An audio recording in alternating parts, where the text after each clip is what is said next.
Welcome to the Get Emergent podcast. This is where we discuss leadership, team, and organizational topics and better practices. We like to provide concepts and ideas that you can turn into pragmatic experiments to help you develop your higher potential in your work and your leadership. I'm Bill Berthel, and today I have a very special guest with me. He's a longtime friend for all of us at Emergent. He's a fellow coach, a colleague who has what I'll describe as a beautiful mastery and perspective on human interactions. Newell Eaton. Newell, welcome. Thank you, Bill. It's really a pleasure to finally get around to having one of these conversations with you.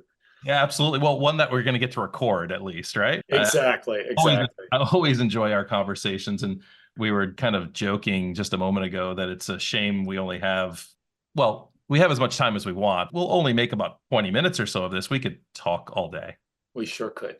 So today's topic is near and dear to both of us. It's this idea of not knowing, the power of not knowing. Can you help me frame this concept of not just not knowing, but that there's a power in not knowing? Yeah, it's interesting because so often we have this notion that as leaders, we're supposed to be competent and know, right? We're hired, we think, because we're supposed to know. Yes. And we do know a lot, but there are many things we don't know that sometimes we think we should know. Absolutely. And so when, from an integrity perspective, when we kind of pretend we know those things, we usually start to reduce when people discover we in fact don't know. It really reduces trust. So as leaders, how do we recognize what we really do know, right? And recognize the power of that a lot of other people know things that we don't know. I think the core power of not knowing is recognizing how do we count on others who might know, and when we think about what's the essence of leadership, a leader is someone who can't get it all done by themselves. They need others to get something they care about done. Yes. They care about that, they try and find other people who care about it to come together to do something. Well, those other people are the ones that by asking them what they know, to do stuff, they feel like, oh, their competence is being recognized, they become appreciated. So there's a tremendous power in team creation by a leader who does not know certain things.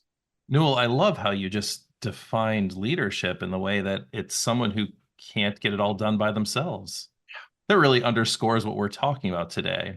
I think maybe I should speak about myself because I don't know what other leaders are really, thinking or doing. I'd like to pretend I know sometimes, and that goes right to the essence of what we're talking about. But I think sometimes I feel that not only should I know, but I'm almost not serving the work or my people by not knowing, right? There's this less than feeling. What have you seen that helps individuals, if not relieve that, step into a different space than that pressure of having to know? I think of the particular circumstance frequently when I'm coaching someone who has stepped up into a new leadership role. Yeah. And there's anxiety about frequently because, oh, will they think I'm competent? And that is particularly true if they're managing a group of people who are engaged in something that's different than what they, quote, were experts at. Right. And they start being asked expert questions in that context. It's a perfect opportunity that many in coaching really try and help people with this to say, I'm really good at this. I know this. And I really need all of you for these areas that I don't know anything about. Maybe I'll learn about through you, but really you are the experts. And my job is to help you bring your expertise out. So in other words, create the context so you don't have to know. So I love that. So that takes, I can imagine, some vulnerability in admitting to others what we don't know. Exactly. Also anchor on what we do know. So it's not a complete surrender. It's not a complete, hey, I'm an ignorant person. It's right. Some mastery over here, but there's plenty of other spaces that I could really use your expertise. Right. Yeah. And the other thing with teams today, as we all know, there is so much change happening that's unforeseeable. Yes. And fast, right? And fast. Yeah. So there's a wonderful piece by Edward Snowden called the Cynefin model, which talks about what's knowable and what's unknowable. I don't know this model. Yeah. It's spelled Cynefin, I think, Cynefin. Okay. And so without getting into a long, training piece on it, it basically is saying there are things that are simple that are knowable, like a light switch. You Mm, don't, you flip it, you hope it'll go on. It usually does. That's called simple. Complicated is like, there's probably one good way to write a computer program mm, that will get you there most efficiently. Every time you do that, you'll get the same results. But like the conversation we're having right now, or any meeting, is what he would call unknowable until it happens. It's complex. And so you can project or estimate what might occur, but you really don't know. right, Right. right. And that's complexity. And the world we're in today is filled with that kind of stuff. You can explain it after the fact, but you really don't know what's going to happen until it happens. You can try and move things in a direction, like when we facilitate groups, right? You kind of have an idea where it may end up, but you really don't know till the group meets. And the fourth category, which is what is really creating havoc, is called chaos. And you can't even figure out what happened after the fact. Mm, It's just like the world with so much, like, so the pressure the teams are feeling today is because there's a lot of chaos out there. So as a leader, you can't know what's going to happen there. So how do you create the space where it's okay to start experimenting and try small steps to navigate? And so to me, that is really accepting you don't know, and then beginning the process of what are little ways we can figure out the future that, or our best attempt. And that fail fast stuff we sometimes talk about, or sure. to pilot things, that's because we're living more and more in a chaotic world. So as a leader, how do you have the resilience to accept you don't know the future? You never really did, but now we really know we don't. So how do you play into that space? And so to me, that's the power of recognizing you don't know, and to begin to explore little, the power of small steps, if you will. Let's try this. Let's try this kind of stuff.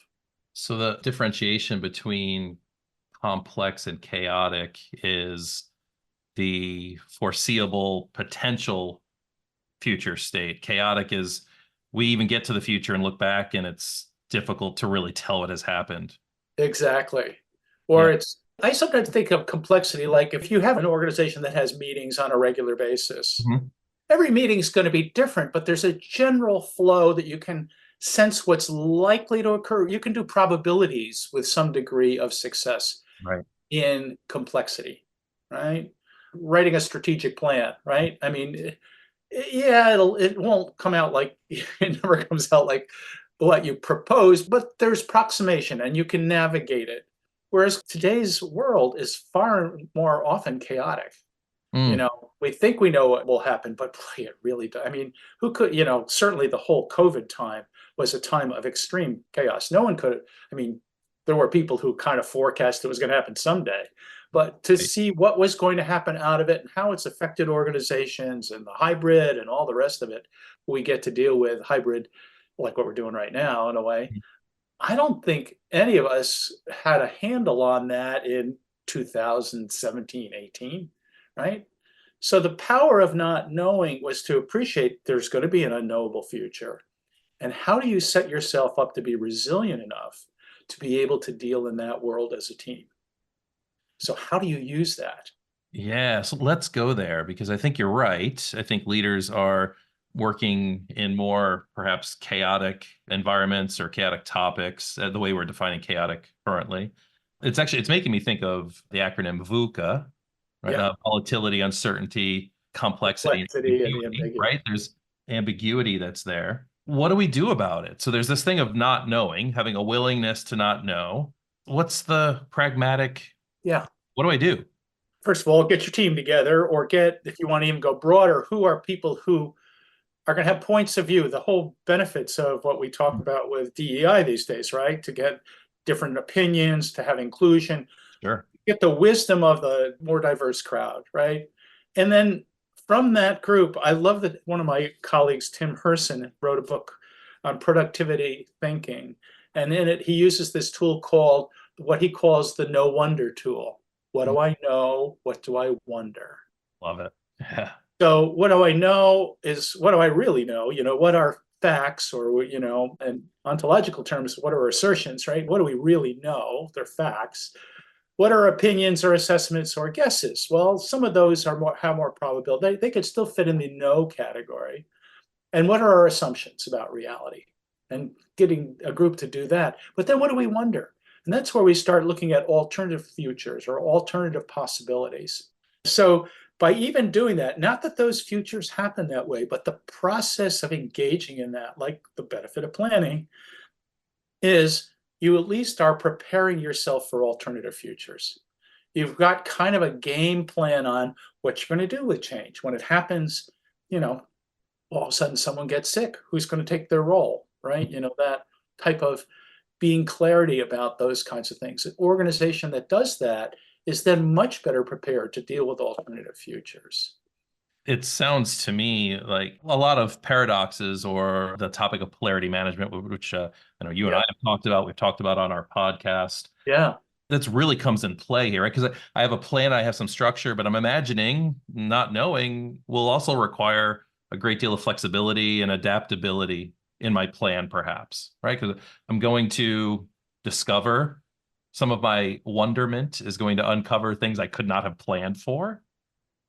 And so adaptability is going to be really important there.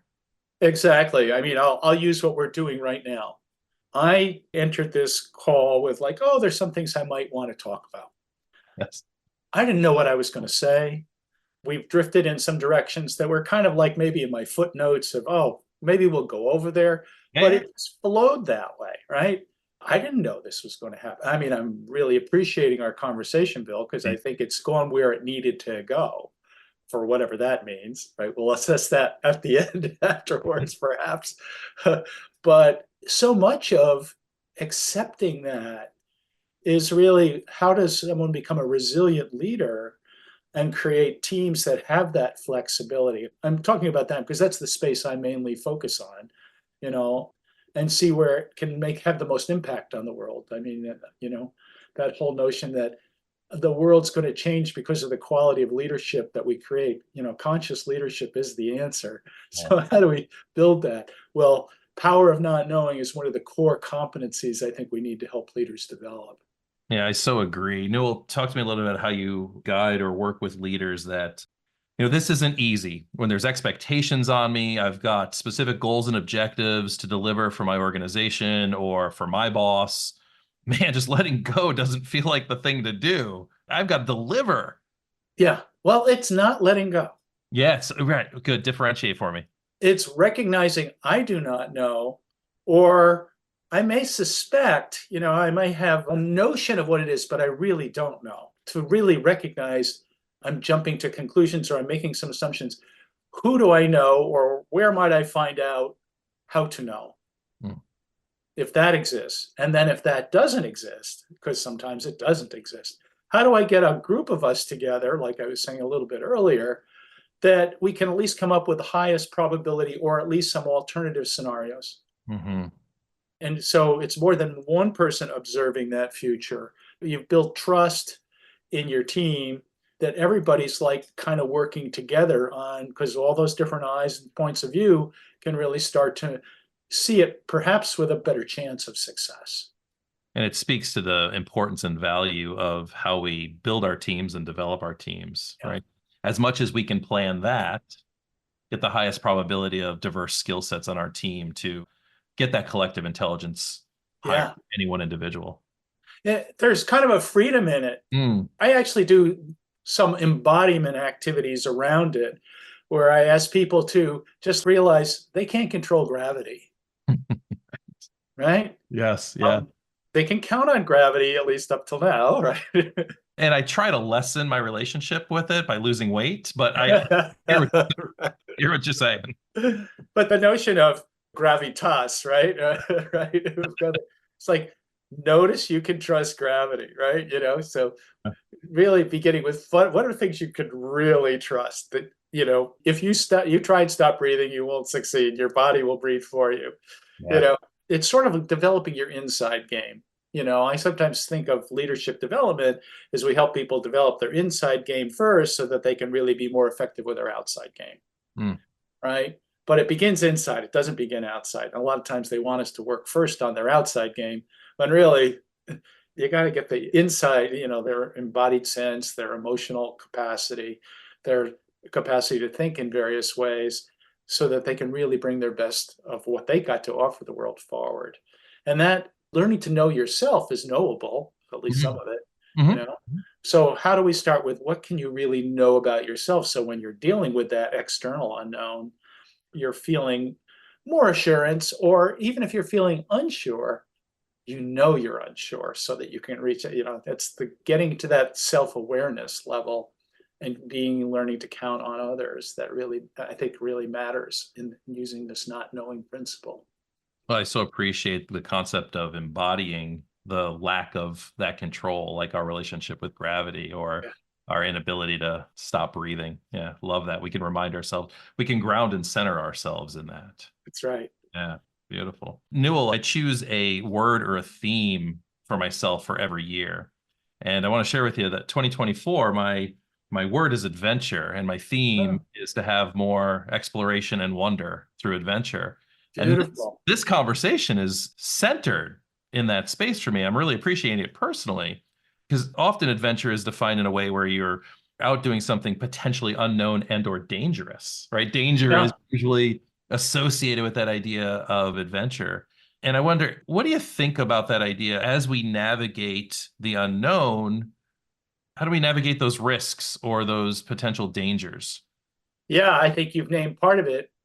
As a way to begin is, how do we be curious? Yeah. How do we start, how do we open up our curiosity? Even before that, it's like, how do we appreciate ourselves, the world we've been given, the life we've been given? How do we start with those fundamentals? Because sometimes people are so out there, they don't, the miracle of being a human being, right?